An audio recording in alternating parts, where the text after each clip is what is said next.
Good morning दोस्तों। Welcome to the साहित्य academy. साहित्य अकेडमी में आपका स्वागत है। आइए एक नए टॉपिक के साथ शुरुआत करते हैं, इसका नाम है वाक्य। ठीक है, आइए हम आज वाक्य के बारे में पढ़ते हैं और समझते हैं। देखिए, वाक्य के प्रकारों की बात करें, वाक्य के दो प्रकार होते हैं और पहला प्रकार होता है अर्थ के आधार पे और दूसरा प्रकार होता है रचना के आधार पे। अब यदि हम बात करें अर्थ और रचना के साथ साथ, तो एक तीसरा प्रकार जो होता है वह संरचना के आधार पर होता है, जबकि उसमें संरचना के आधार की बात करें,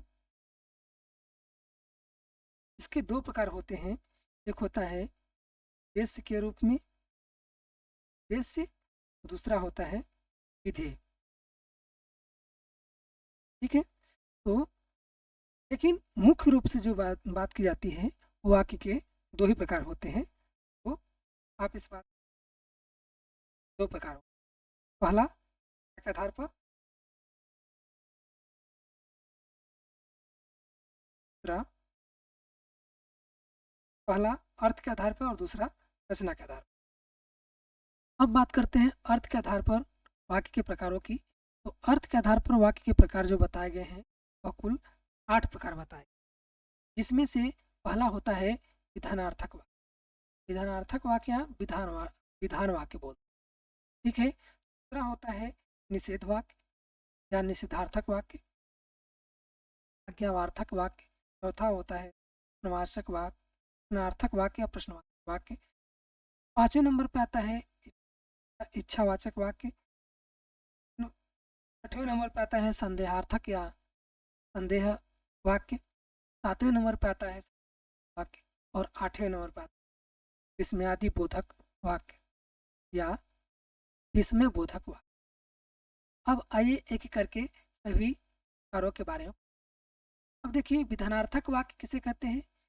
विधानार्थक या विधान वाक्य उस वाक्य को कहते हैं जिसमें कार्य जो है पूर्ण रूप से हो गया हो, या जिस वाक्य में किसी कार्य का पूर्ण होना पाया गया हो, वहाँ पे विधानार्थक वाक्य हो। यह जैसे कि आपके सामने उदाहरण के रूप में है कि मोहन चला गया। मोहन चला गया कहने का मतलब यह मोहन चला गया है और जाने की कार्य जो है पूर्ण हो चुका है। ऐसे ही किशन लाल परीक्षा पास कर लिया है, पास कर लिया, कहा जाता है किशन परीक्षा पास कर लिया। पास होने की जो क्रिया है वह पूर्ण हो चुकी। ऐसे ही दूसरा अगर प्रकार देखें, अर्थ के आधार पर दूसरा प्रकार देखें तो निषेधात्मक वाक्य। निषेधात्मक वाक्य में जिस वाक्य में किसी बात के न होने का बोध हो, न होने का बोध मतलब आपके लिए कोई एक तरीके से निषेध लगा हो, निषेध हो, रोक हो कि आपको ये काम नहीं करना है, तो वहाँ पे निषेधात्मक वाक्य।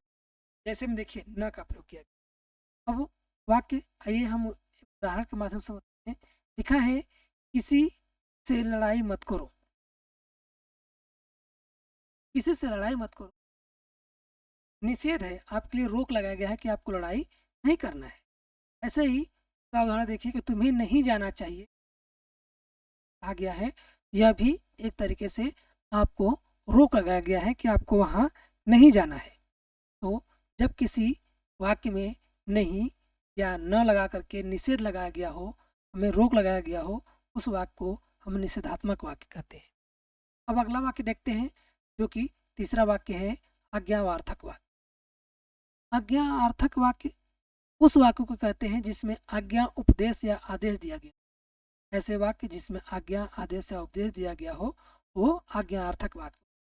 जैसे उदाहरण समझते हैं, जल्दी जाओ वरना गाड़ी छूट जाएगी। उदाहरण है जल्दी जाओ वरना गाड़ी छूट जाएगी। ऐसा वाक्य जो है आपके लिए एक तरीके से आज्ञा, आदेश दिया जा रहा है कि आपको जल्दी जाना है वरना गाड़ी छूट जाएगी। तुमको पढ़ना चाहिए। देखिए, एक वाक्य है, अगला वाक्य है तुमको पढ़ना चाहिए। तुमको पढ़ना चाहिए कहने का मतलब है कि आपको पढ़ना चाहिए, वो आदेश दे रहा है, उपदेश दे रहा है। ऐसे ही ये वाक्य जो है आज्ञार्थक वाक्य कहलाते हैं। अब अगला वाक्य देखिए, उदाहरण है और आपके सामने, व्यायाम से शरीर स्वस्थ रहता है। अब शरीर किससे स्वस्थ रहता है? तो व्यायाम से। या अपने आप में एक उपदेश दिया जा रहा है कि आप व्यायाम करेंगे तो स्वस्थ रहेंगे, व्यायाम करने से शरीर स्वस्थ रहता है। तो यह भी एक तरीके से आज्ञावार्थक वाक्य है। और अब आइए चौथे नंबर पर देखते हैं प्रश्नवाचक वाक्य। प्रश्नवाचक वाक्य में जब भी आप बात करेंगे देखेंगे वहाँ पे प्रश्नवाचक भाव प्रकट होते हैं, प्रश्न का भाव प्रकट होता है। ऐसे वाक्य जिसमें किसी प्रश्नवाचक भाव प्रकट हो जाए तो वह प्रश्नवाचक वाक्य।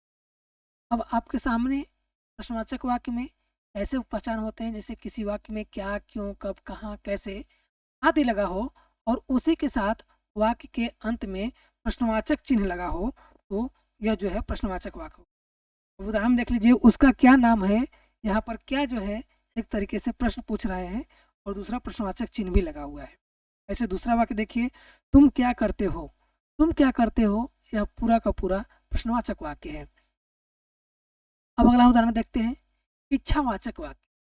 इच्छावाचक वाक्य जिस वाक्य में इच्छा या आशीष का भाव बोध हो। इच्छा या आशीष का भाव बोध होने का मतलब है जब आपकी कोई आपके लिए कोई कामना कर रहा हो, आप कोई आशीष दे रहा हो या आप कुछ इच्छाएं प्रकट कर रहे हो, ऐसा वाक्य जो है इच्छा या आशीष वाक्य। अब देखिए लिखा हुआ है, एक उदाहरण है कि तुम दीर्घायु हो। तुम दीर्घायु हो कहने का मतलब है आपको यह कहा जा रहा है कि आप जो है दीर्घ आयु हो, आपके लिए आशीष किया जा रहा है, ईश्वर आत्मा को शांति दे। तो यह भी एक तरीके से आशीष किया जा रहा है। तो ऐसे वाक्य जब हम किसी के लिए आशीष या कामना करते हैं, आशीष की कामना करते हैं, अपनी इच्छा व्यक्त करते हैं, तब वो जो है इच्छावाचक वाक्य होता है। अब 8वें नंबर पे आता है संदेहार्थक वाक्य। संदेहार्थक वाक्य में जिस वाक्य में किसी प्रकार का संदेह हो, ठीक है, संदेहार्थक वाक्य या संदेह वाक्य। जब किसी वाक्य में किसी प्रकार का संदेह होता है तो वहाँ पे संदेहार्थक वाक्य होता है। अब देखिए आपके सामने उदाहरण है कि शायद आज वर्षा होगी, शायद आज वर्षा होगी, यह पूरा का पूरा संदेहार्थक वाक्य है, ठीक है। और अगला उदाहरण देख लिए, वह मुझे भूल चुकी होगी। तो भूल चुकी होगी इसमें भी संदेह है, तो पूरा का पूरा संदेहार्थक वाक्य है। इसका मतलब जिस वाक्य में पूर्ण रूप से यह स्पष्ट न हो कि कार्य हुआ है या नहीं हुआ है, ऐसे द्वंद्व में हो तो वहाँ पर संदेहार्थक वाक्य होगा। देखिए दोनों वाक्यों में आज वर्षा, शायद आज वर्षा होगी, शायद लगने से यह हो गया कि वर्षा हो भी सकती है, नहीं भी हो सकती है। ऐसे ही वह मुझे भूल चुकी होगी, यहाँ पे होगी, भूल चुकी होगी, उसे संदेह है कि वह मुझे हो सकता है भूल भी चुकी होगी, हो सकती हो, संदेह है। अब अगला वाक्य देखिए, संकेतार्थक वाक्य। संकेतार्थक वाक्य में अब जब देखते हैं तो संकेतार्थक वाक्य जो होता है, वाक्य में एक कार्य के होने पर दूसरा कार्य के होने का संकेत मिलता है। बात करें अर्थक वाक्य में एक कार्य के होने पर दूसरे कार्य के होने का संकेत मिलता है, उसे संकेतार्थक वाक्य। अब देखिए आपके सामने उदाहरण है, तुम चलोगे तो मैं भी चलूँगा। यह वाक्य तुम चलोगे तो मैं भी चलूँगा पूरा का पूरा वाक्य जो है एक दूसरे पर आधारित है, अर्थात एक कार्य के होने पर ही दूसरा कार्य हो रहा है। अर्थात तुम चलोगे तो एक कार्य हो गया, मैं भी चलूँगा दूसरा भी कार्य हो रहा है। ऐसे ही तुम्हारे होने से मेरा काम बन गया, तुम्हारे होने से मेरा काम बन गया, यह भी एक तरीके से संकेतार्थक वाक्य। अगला वाक्य देखिए, विस्मयादि बोधक वाक्य। विस्मयादि बोधक वाक्य में जिस वाक्य में विस्मयादि बोधक भाव प्रकट, विस्मयादि बोधक भाव का कहने का मतलब है जैसे हे, ओ, अरे, हे राम, ओ राम, अरे, ऐसे वाक्य जो आते हैं वो पूरा का पूरा विस्मयादि बोधक होते हैं। ये विस्मयादि बोधक चिन्ह है। अब देखिए आपने देखा होगा कि विस्मयादि बोधक चिन्ह ऐसे संकेत लगाए, जिस शब्द के वाक्य में ऐसे लिखा नीचे ऐसे लगा हो, इसे विस्मयादि बोधक संकेत बोलते हैं, ठीक है। आपके सामने लिखा है, हाय राम यह क्या हो गया। पूरा का पूरा हाय राम यह विस्मयादि बोधक संकेत है और यह पूरा का पूरा वाक्य जो है विस्मयादि बोधक हो गया है। ऐसे ही अगला वाक्य देखिए, ओह आज कितना सुहाना मौसम है, वो आज कितना सुहाना मौसम है। यहाँ पे भी एक तरीके से विस्मयादि बोधक वाक्य है। विस्मयादि के बोधक वाक्य कहने का है पूरा का पूरा आश्चर्यचकित। विस्मयादि बोधक का मतलब है आश्चर्यचकित होना, तो आप आश्चर्यचकित हो विस्मयादि बोधक वाक्य। अब जो है ये तो हुआ अर्थ के आधार पर वाक्य के 8 प्रकार। अब हम बात करते हैं रचना के आधार पर भी वाक्य के 3 प्रकार। वह कौन कौन से हैं देखते हैं। देखिए, रचना के आधार पर वाक्य के 3 प्रकार बताए गए हैं। पहला होता है सरल वाक्य या साधारण वाक्य, दूसरा होता है संयुक्त वाक्य, तीसरा होता है मिश्र वाक्य। अब जो है रचना के आधार पर सरल या साधारण वाक्य किसे कहते हैं, इसे भी समझते हैं। जिस वाक्य में केवल एक उद्देश्य हो और एक ही क्रिया अर्थात विधेय हो, वह साधारण वाक्य या सरल वाक्य हो। कहने का मतलब जिस किसी वाक्य में एक कर्ता अर्थात एक उद्देश्य, एक क्रिया अर्थात एक विधेय का होना अनिवार्य होता है, वह सरल वाक्य होता है। अब आपके सामने आपको बता दें यहाँ पर उद्देश्य और विधेय, मैंने स्टार्टिंग में ही बात किया था। उद्देश्य विधेय कहने का मतलब है संरचना के आधार पर होता है। अब देखिए उद्देश्य क्या होता है और विधेय क्या होता है, आइए इस उदाहरण के माध्यम से समझते हैं। एक देखिए बच्चा दूध पीता है। अब बच्चा दूध पीता है में जो बच्चा है यह क्या है, बच्चा जो है उद्देश्य है, इसे उद्देश्य कहते हैं। और इसी को कर्ता भी कहते हैं और इसी को हम क्या भी कहते हैं।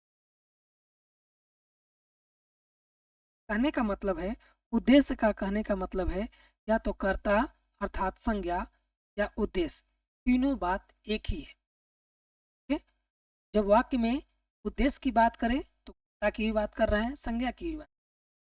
ऐसे ही विधेय की बात करें, दूध पीता है यह पूरा का पूरा विधेय है और विधेय को हम जो है क्रिया भी कहते हैं, क्रिया वाक्य।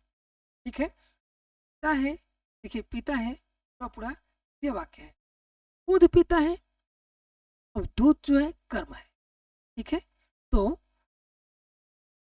वाक्य में सरल वाक्य में जब कर्ता या संज्ञा या उद्देश्य आए उसे हम कर्ता या संज्ञा को उद्देश्य भी कहते हैं और से कर्ता भी कहते हैं। और क्रिया या कर्म जिधर जब आए, कर्म और क्रिया कर्म की जो पूरे के पूरे वाक्य जो आते हैं वाक्य में, उसे हम विधेय भी कहते हैं और क्रिया भी कहते हैं। तो यह समझने की बात।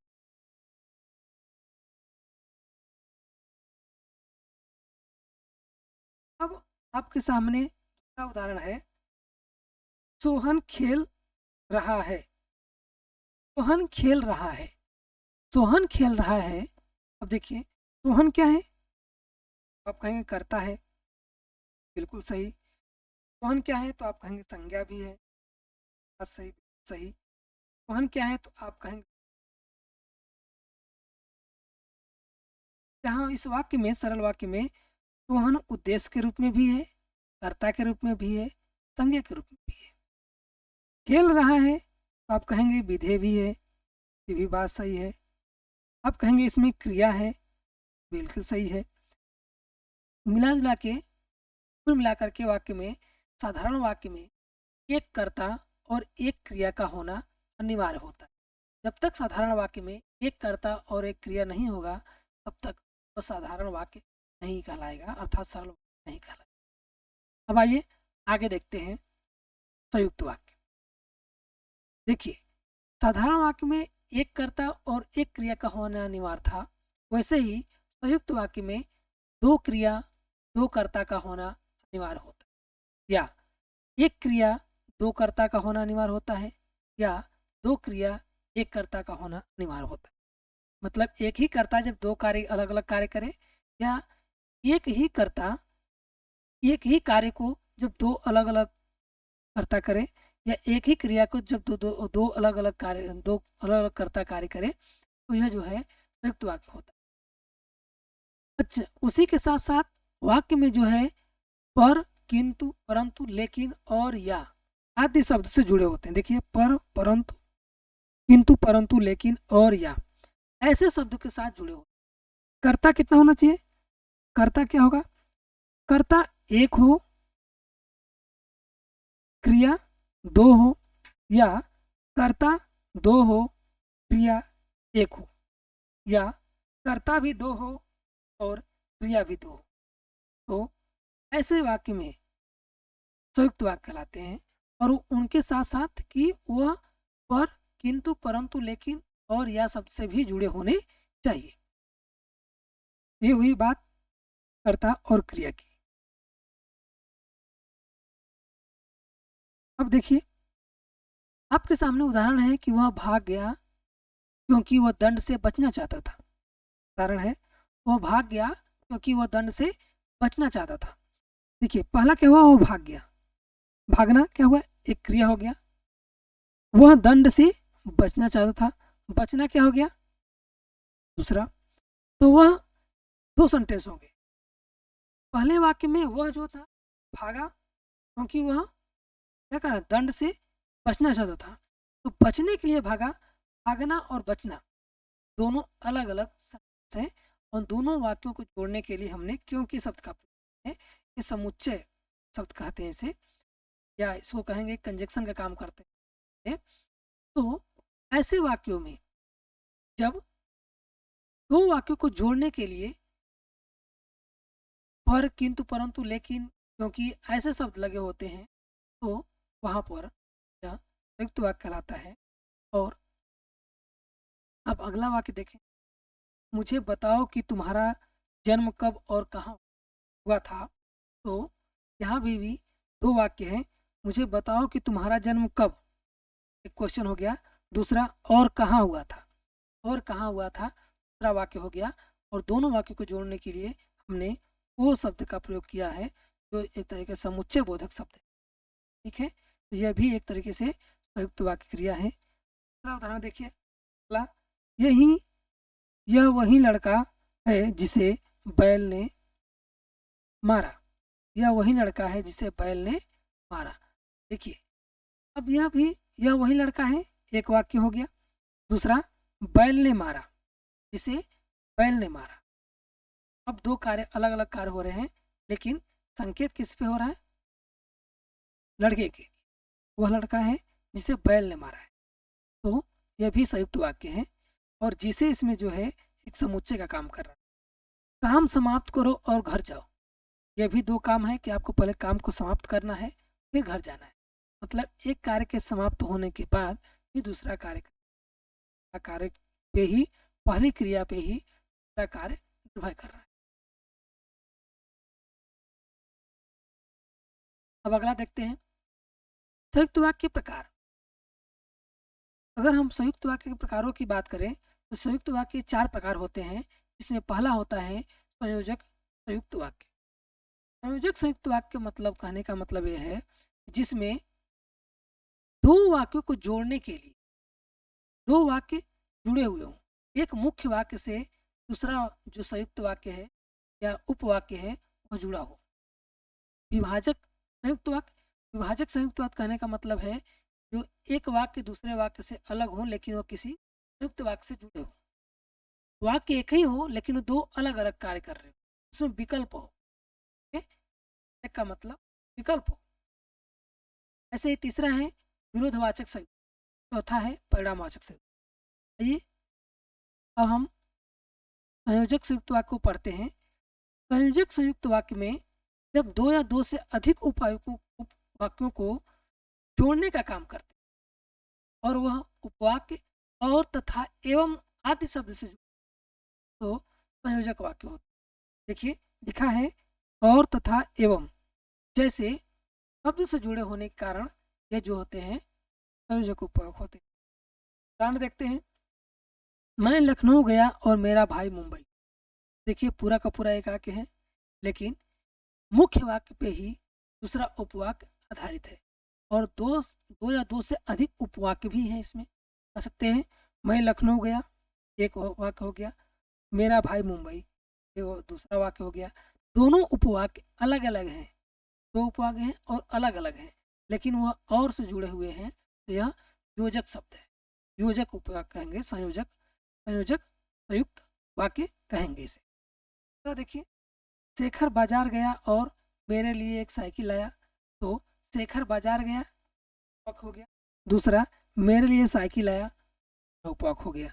और जो है और शब्द से जुड़े होने के कारण यह संयोजक संयुक्त वाक्य। अब अगला देखते हैं विभाजक संयुक्त वाक्य। विभाजक संयुक्त वाक्य में जिन संयुक्त वाक्य में दो परिस्थितियों के विकल्प दिया गया हो, दो परिस्थितियों के बीच विकल्प दिया गया हो, वह जो होता है विभाजक संयुक्त वाक्य। दो परिस्थितियों के बीच विकल्प देने का मतलब है कि कहते हैं या तो ये या तो ये। तो ऐसे जब वाक्य आते हैं जहां आपको चुनाव करना है तो वहां पे विभाजक संयुक्त। देखिए, सामने एक उदाहरण है, आप आए, आप आएंगे या मैं कॉल करूं या मैं फ़ोन करूं।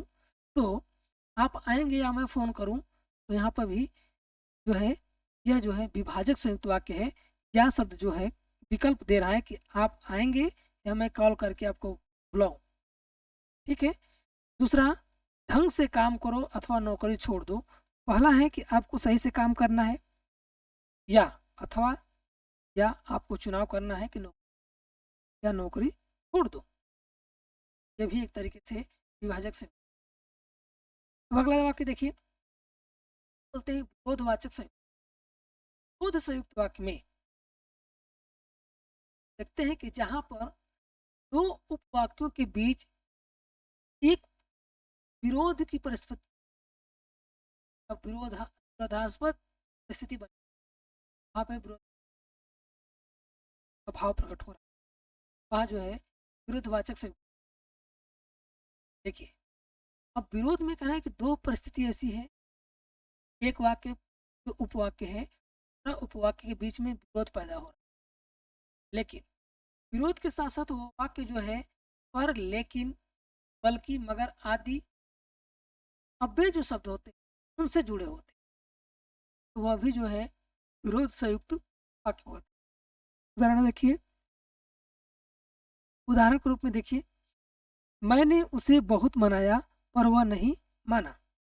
मैंने उसे नहीं बहुत मनाया, मैंने उसे बहुत मनाया पर वह नहीं माना।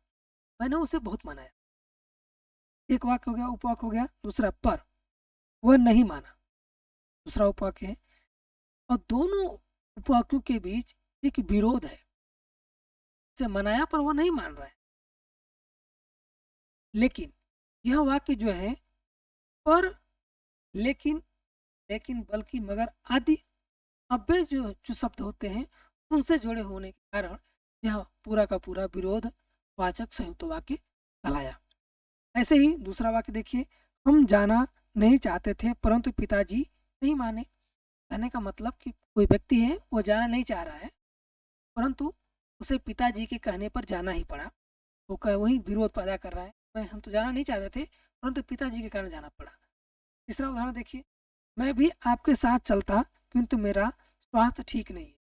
अब कारण क्या बताया गया कि स्वास्थ्य ठीक नहीं, इसलिए हम आपके साथ नहीं जा पा रहे हैं, नहीं जा सकते हैं कि हमारा स्वास्थ्य ठीक नहीं है।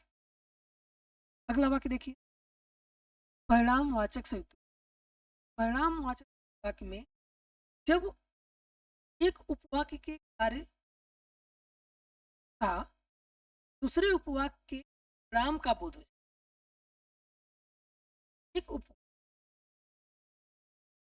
एक उपवाक्य से किसी कार्य के होने और दूसरे उपवाक्य से पहले के कार्य हुए परिणाम का बोध हो, परिणामवाचक। ये उदाहरण समझते हैं, आज बाजार बंद है इसलिए कुछ नहीं मिलेगा। देखिए, आज बाजार बंद है, आज बाजार बंद है इसलिए कुछ नहीं मिलेगा। पहला कार्य क्या है कि आज बाजार बंद है, और उसका परिणाम क्या निकला कि हमें कुछ भी नहीं मिल रहा, हमें कोई चीज़ नहीं। बाजार बंद होने के कारण हमें कोई चीज़ नहीं। आज बाजार बंद है, क्या है कार्य हुआ, कारण हुआ कि पहला बाजार बंद है, परिणाम यह निकला कि हमें कुछ। ऐसे ही दूसरा उदाहरण देखिए, जासूस को अपराधियों का भेद लेना था इसलिए वह उसके पास ठहर गया। देखिए, परिणाम ठहरा क्यों?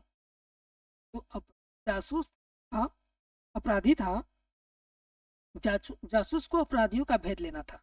जो जासूस व्यक्ति था उसे अपराधियों का भेद लेना था, इसलिए वह उसके पास ठहरा था। कार्य क्या हुआ? ठहरने का कारण क्या था? ते जासूस को अपराधियों का भेद लेना था, ये वह वहाँ पे ठहरा। तो यह भी एक परिणाम संयुक्त वाक्य है। तीसरा वाक्य देखिए, यह आना नहीं चाहती थी तो झूठ बोलकर चली गई। यहाँ यहाँ यहाँ आना नहीं चाहती थी इसलिए झूठ बोलकर चली गई। देखिए कि झूठ बोलने का कारण क्या है? वो आना नहीं चाह, इसलिए झूठ बोला गया। परिणाम क्या है झूठ बोलने का? कि वह व्यक्ति आना नहीं चाहता। तो यह हुआ संयुक्त वाक्य चारों प्रकार। अब आइए बात करते हैं मिश्रित वाक्य पे।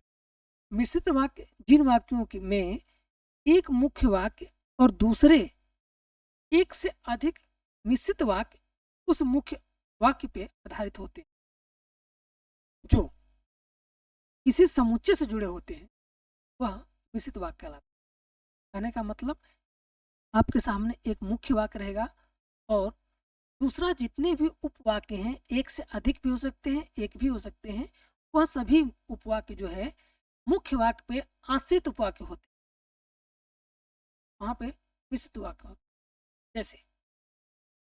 जैसे ही मेरा काम पूरा हुआ वैसे ही मैं खेलने चला गया। जैसे ही मेरा काम पूरा हुआ जैसे ही मेरा काम पूरा हुआ वैसे ही मैं खेल, इसका मतलब कि पहला कार्य क्या हुआ? कार्य का पूरा होना। जैसे ही मेरा काम पूरा हुआ, पहला काम कार्य का पूरा होना, वैसे ही मैं खेलने गया। एक कार्य के समाप्त होने के बाद तुरंत दूसरा कार्य हुआ और पहले कार्य पे ही दूसरा कार्य डिपेंड, तो यह मिश्रित वाक्य। अगला उदाहरण देखिए, जब मैं घर पहुंचा तब मैं बहुत थका। कहने का मतलब, घर पहुंचा जब मैं घर पहुंचा तब मैं बहुत थका हुआ था। इसके पहले नहीं, थका तो पहले था, लेकिन थकने का जो एहसास है वो पहले नहीं हुआ, घर पहुंचने के बाद हुआ। पहला कार्य हुआ घर में पहुंचा, जब मैं घर पहुंचा, घर पहुंच गया है वो, एक कार पहुंचने के बाद जाने समाप्त हो गया, तब मैं थका हुआ था। अब जो है ये दूसरा चीज, दूसरा वाक्य अपना अर्थ व्यक्त कर रहा है कि वह थका। ऐसे ही अगला देखिए, जब आंधी आई तो धूल उड़ने लगी। आंधी के आने के कारण धूल उड़ने लगी। अगर आंधी धूल पहले कार्य, दूसरा कार्य जो है धूल का उड़ना, पहले वाक्य पे दूसरा वाक्य जो है आश्रित है। ऐसे ही यदि तुम परिश्रम करते तो सफल हो जाते। देखिए, परिश्रम करते तो क्या होते? सफल होते। अब सफलता किस पे निर्भर कर रही? परिश्रम पे। अगर आप परिश्रम करते तो सफल होते, तो पहले वाक्य पे दूसरा वाक्य आश्रित हो। अगला उदाहरण देखिए, मैं जानना चाहता हूं कि तुम्हारे अक्षर अच्छे नहीं बनते। अब जो है, मैं जानता हूं कि तुम्हारे अक्षर अच्छे नहीं बनते, यह भी अक्षर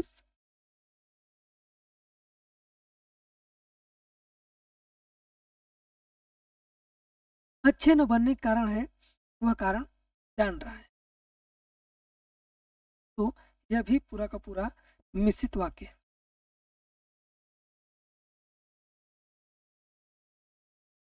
ठीक है दोस्तों, ये वीडियो ही समाप्त करते हैं।